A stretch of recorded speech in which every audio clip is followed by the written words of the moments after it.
providing compassion and support to her family. It's just wonderful seeing everybody, and I couldn't be composed without my wife and children, and if I spent all day thanking everybody, I would never finish, and I have a certain amount of time. So thank you. I wanted to go through, unfortunately, some sad times. She had the illness and describe what she had, and then by the time I finish, I'll give some nice, funny stories. She had us laughing all the time and wonderful memories. So we noticed, and when I say we, I speak of me, my brother, and my dad. When I say us, I'm speaking for Mike. The greatest thing is when I had to put on my big boy pants and make some big, important decisions, my brother and dad always said, "That sounds good, we'll go with it." So it was great. And my wife was whispering in my ear, because unfortunately she's gone through a lot of this, and kind of counseling me and telling me what I need to do next. And I would shake my head and listen, and about 2 days later, I would come up with this idea that was hers. Just like, that's what I told you. And I really appreciate her being with me. So about 4 to 5 years ago, we noticed my mom's memory was becoming a problem. Unfortunately, she was getting lost, going out on just routine errands. She went out just to get a haircut, and she was gone for 4 to 5 hours. She started to forget things, misplace things. And then she started to fall and have balance issues. So that we started to know that there was going to be a problem. And then COVID started. And the world shut down. And something's happened that we've never seen before. And I would talk to my dad, and he was alone there by himself, and my brother and I wanted to come over and help, and he was scared to no end. He thought we would bring COVID into the house and they would be gone within seconds. So we would go over if there was a problem, and my mom would be like, "Oh, there they are." He's like, "Stay away." He would run into the other room.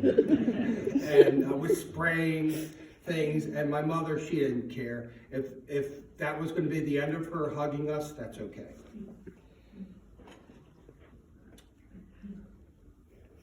So eventually, we had no choice but we had to contact an agency to get some caregivers to help my dad, because he just couldn't do it all by himself. It took many months before we finally found some consistent caregivers that could provide the care that we needed to allow my mom to stay in her home. At this time, I'd like to acknowledge and thank Tawana Hines and Marjorie Durst that are seated right here in the second row. They provided excellent care for my mom. The both of them not only provided care, but they established a bond with my mother. For about 3 years, they were her personal nurse right there with her at all times, and got to speak and become a part of the family, and speak and be with my dad through all the peculiar things that happens in the Ginsburg family.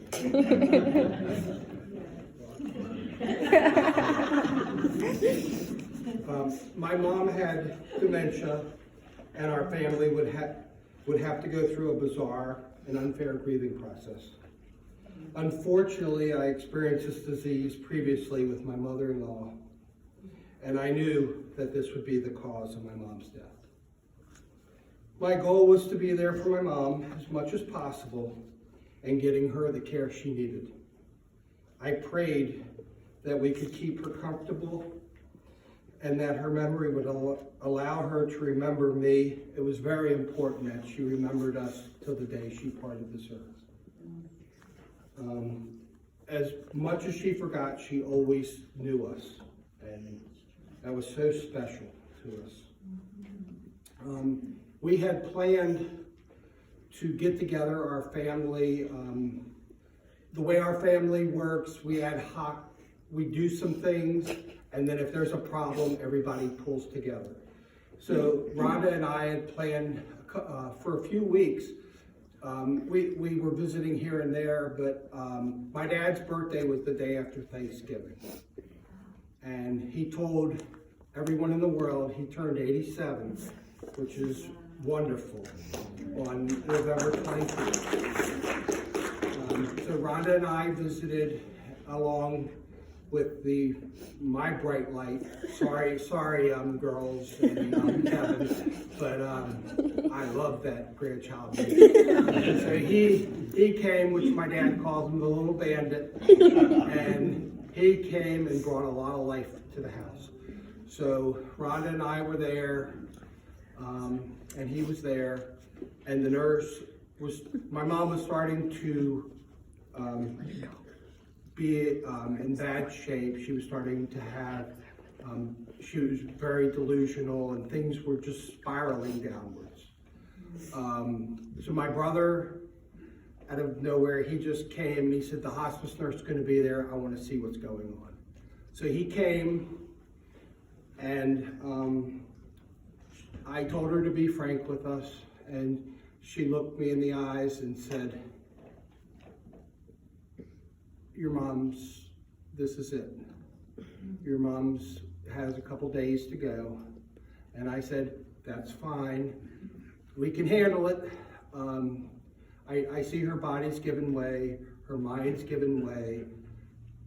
We're good with it, but we want to just make her as comfortable and have somebody with her. We were in shock because she had been bedridden for over a year. She was sick in January and she had bounced back. And we had seen her fight through things, and it was hard to believe, but this is what was going to happen. So my brother and I rallied together and looked at each other right away, and we said, we're going to have to take shifts to be with her. We knew it was very stressful for my father, and we didn't want her to walk in and see my mom passed away.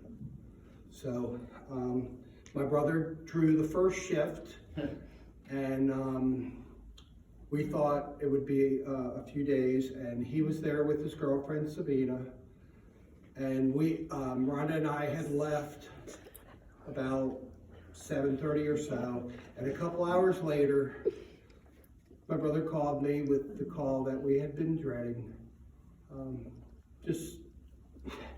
I hadn't heard him cry, it was just silent. And he had tears, and he said, it's over. And I was like, I can handle it. So I said, let me go over to the house, and we got to figure out how to tell Dad, because being with someone for 62 years, I just can't imagine the hurt and feelings that he felt. And I was about to go out of the house, and I was talking, with my wife, and she's like, I'm definitely not letting you drive by yourself. So she took me over, and my brother and I, we went and woke up my dad and talked to him and prepared him. And we're now finding out that after about 40 minutes talking with him, he had no idea what we were talking about. He doesn't hear real well, and he nodded his head a few times, and we walked him out where my mom was lying peacefully gone. And Sabina said it looks as if she's sleeping, and that's when it started to come to my dad that my mom had gone. And my wife was there holding him and hugging him, and it was just beautiful. I knew that she no longer had pain, and I was so happy that somebody she loved was right beside her.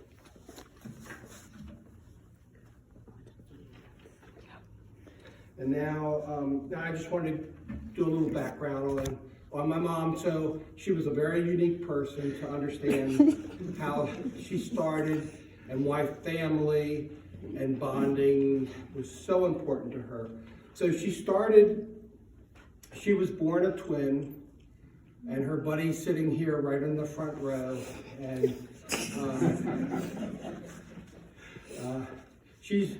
my Aunt Gloria has done very well. It's been very hard. We appreciate she's come over and helped and cared for her. And ironically, she was over the last few days to see her. And I do have time for a quick funny story with her. She cared for her, and with my dad and I went out to lunch, and we're like, what could happen for 2 hours with Aunt Gloria taking care of her sister? So upon coming home, I got this alert. I'm falling and I can't get up.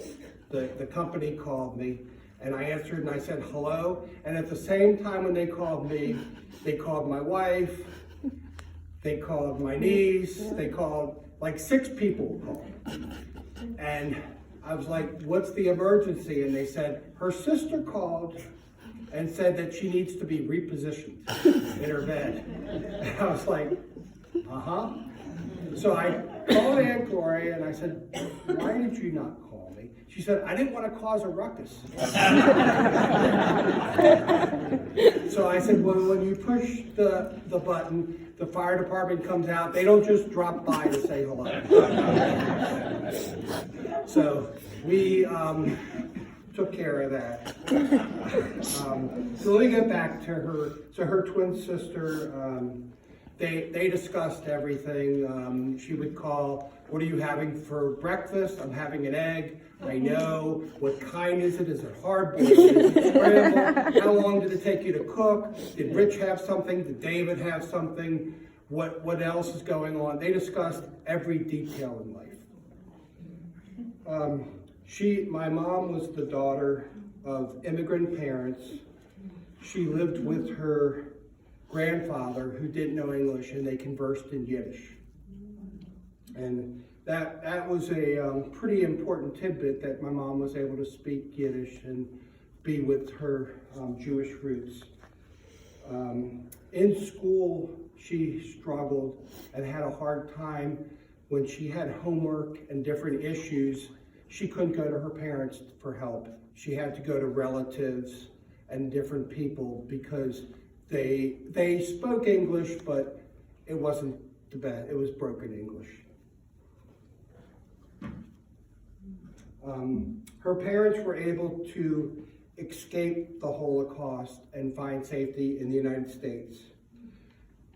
Although they had safety, she witnessed her father particularly being sad and tears flowing from times he lost 6 to 7 brothers in the Holocaust, and he carried that with him. And my mom always remembered those sad times, and as sad as it was also important. Nobody's going to take away our Jewish identity from us. And she continued to be steadfast in her religion. When there was a documentary, a Holocaust documentary, although it pained her, she watched them. And I said, Mom, enough's enough. They're really depressing you. And she just felt as if her parents didn't get out, she would have been there. And she always pictured herself being there. And I think that led to her not ever wanting material things, and always wanted to protect her family and she was always for the underdog. Always rooted. If somebody was homeless, they didn't have money, whatever, my mom was always wanted to help. So she was quite sheltered growing up, and she was very naive about the outside world. She was pretty much a goody two-shoes. She did whatever her parents asked. And then along came a connection with my father that she read through a relative. Now, on the other end of the spectrum, and they got married at the age of 20. My dad was 24. He had served in the Army. They maintained a kosher home, and when he went to the Army, my dad ate some foods and did some things. And he was not sheltered. My dad was a bit of a rebel, and so he had no problem defying his parents.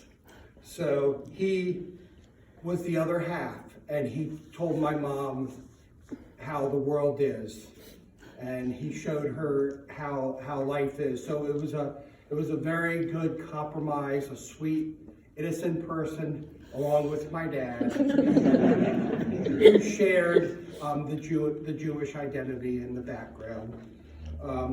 My dad was shocked to know while they were dating, on one of their dates, they went out to have pizza. And that's one of my dad's favorite food and our favorite food. And he ordered a pizza pie. And my mom looked, and she had never had that before. And she's like, "Pizza pie? Can I have some apple pie?" They started dating during her senior year of high school.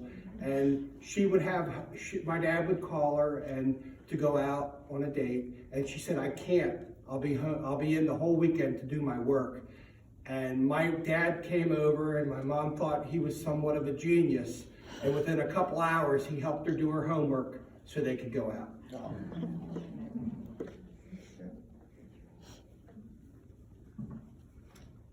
So in June of '61, they were married. They were a beautiful couple, and my mom was a stunning bride. They were carefree, had a wonderful time on the honeymoon, as my mom described to me in intimate detail. She told me some things I didn't want to know, but her parents and they came from a very religious background. She was an open book. She taught my brother and I about the birds and bees. We shook our head, we looked at each other. She would tell some things that she would want to share, and I'm like, "Mom, I really don't need to know. I kind of know how I got here." So after their honeymoon, they came home, and to my dad's surprise, she was pregnant. My dad was in panic. He was so afraid of finances, and he didn't know how he could support a young bride, and now a baby's coming. But my mom was extremely frugal, and she was able to stretch $1, and my dad had no worries. As I said, this was in the early '60s, and times were different back then. And my mom's aspiration after high school was to become a homemaker, a mom. She didn't envision any career outside of the home. So having a child was like the best thing ever. Having a child, changing a diaper, it was just wonderful. So my dad takes great pride in the fact that he's never changed a diaper in his life. So I said, "I don't understand. With my girls, I helped change them. It wasn't a highlight, but when Rhonda had to go out, I did things, and even my grandson, I helped out. How did you get away with not changing a diaper ever?" He said, "What do you mean?" So I asked my mom, I said, "Can you give me some backstory?" And she said, one day she had enough. Apparently I cried continuously all the time. I had a lot of colic, maybe too much pizza, what I had. But she came home, and we weren't sure what was louder, the TV, that my dad was watching a baseball game, or me in the other room screaming. Well, he was there after 45 minutes that she was gone. He had earplugs in because he could barely hear the TV. And he said, can you do something about that baby? It's killing me. So she said, well, did you change his diaper? Have you fed him? He said, what? So I said, Mom, what did you do after that? She said, oh, I never left him alone with your dad. I said, well, that's great. So he's a fabulous father, but from 3 and under, no good. He's very impatient. After 3 years old, he took us to the park. We played sports. We did a lot of things all weekend. He was the neighborhood dad, but don't let him babysit.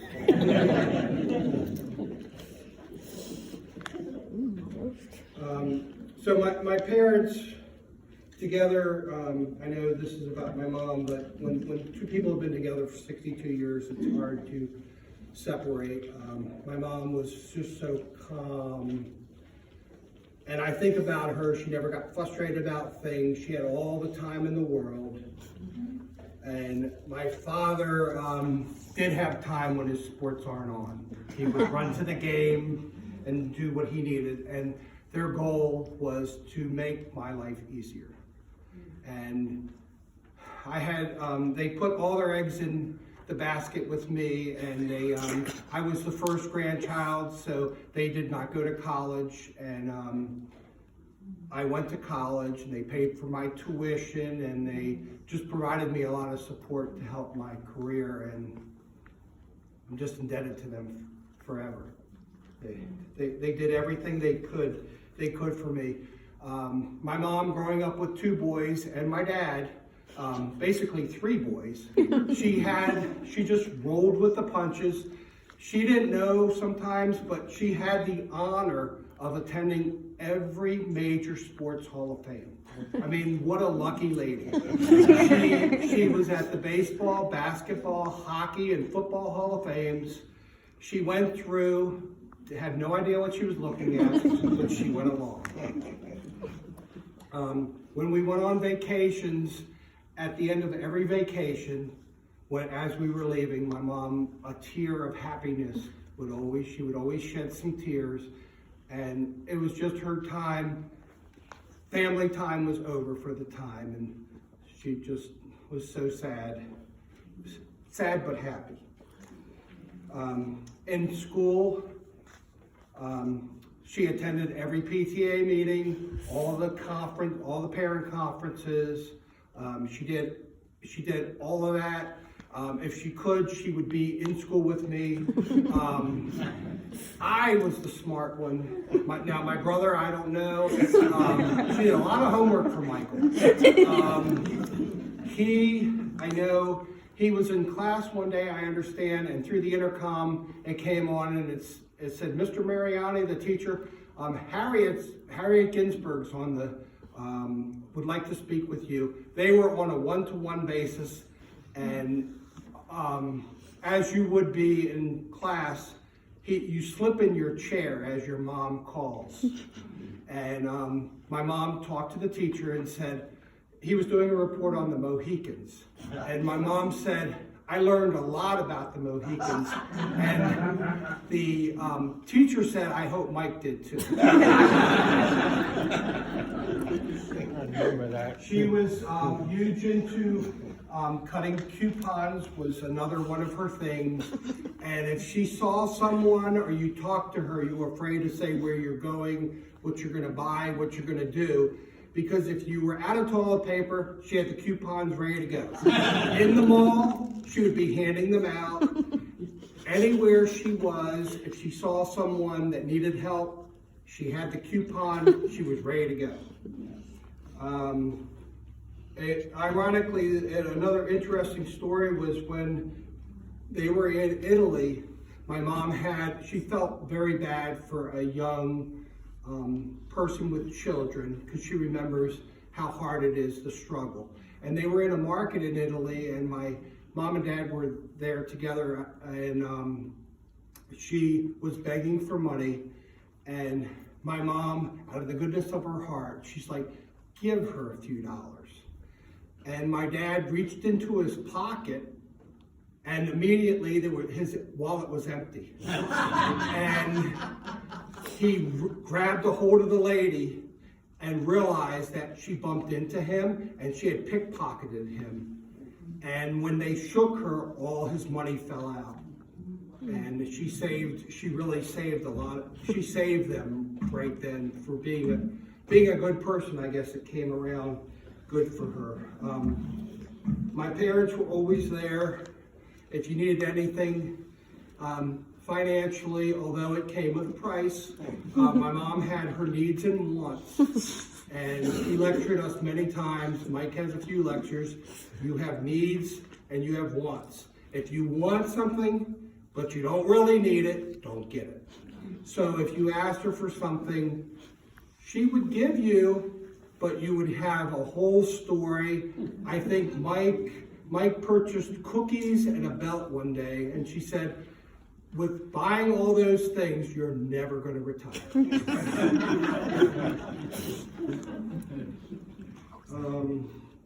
She loved to learn things and explore and see things, and she was involved in everything we did. If I talked to her and I said, Mom, I'm going to the trash dump today, she'd be like, can I go? And the whole time she would be peering out the window, looking around. I've never seen that before. That's nice. So everything was an adventure to her. She just loved life. Her biggest fear was passing away, but I feel good that we were able to let her go peacefully. And the last tidbit, I can go on and on. My dad was the king, and my mom made sure she took care of the house. She used to make him breakfast every morning before going to work, and she would go out in the frost and the snow and warm his car and put the defroster on and have everything set. And we knew at the end of the day we were ready for dinner, and we couldn't eat till Dad got home. And Dad got the preferred steak, and we got ravioli and something whatever was left over. But Dad was the king. I just wanted to, I don't know how long I'm going, if it's the same day, but to close, I just wanted to thank everyone again for being here. I'm so appreciative for the love my mom had for her family. I can't thank my wife and kids enough for the support they've shown me. I just can't thank them enough. Since my mom's been gone, I find myself not so sad, but just sitting back and reflecting on her memories and knowing how happy she would have been and proud. The other night, we were at Leah's house for Hanukkah, sang songs, lit the menorah, and we played dreidel. And I still don't know how Ryan did it, but he hit 8 gimbals in a row. We're thinking it was a weighted dreidel. We're not sure, but I just felt my mom's presence there, and I just thank everybody for being here.